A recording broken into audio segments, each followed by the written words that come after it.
Mektebi hoşlaşıp geçen günden son, şondan son görüşmek nasip etmedi. Toy gün gel diyem de bolmaz diyen son, sevgilim görüşmek nasip etmedi. Azizim görüşmek nasip etmedi. Sevgilim duruşmak nasip etmedi. Azizim görüşmek nasip etmedi. Sevgilim duruşmak ikbal çatmadı.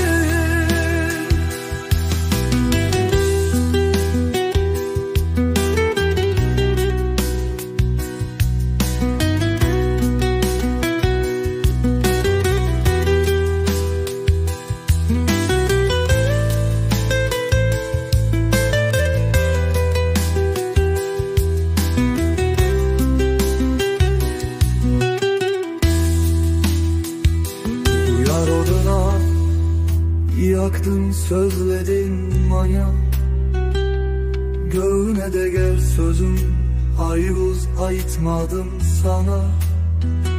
Ayrılıktan yana, sevgiden yana, sevgilim duruşmak nasip etmedi.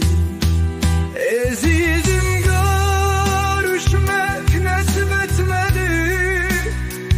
Sevgilim duruşmak nasip etmedi. Azizim görüşmek nasip etmedi. Sevgilim duruşmak ikbal çatmadı.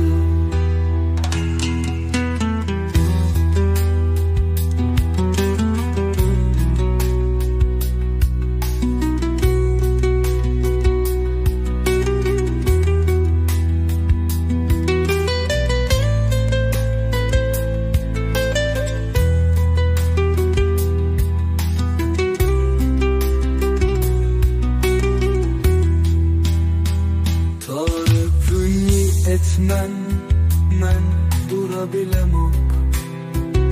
Senden başka kıza haydi söyleyen diyemem. Sen de pırdadı asla göremem. Sevgilim görüşmek nasip etmedi.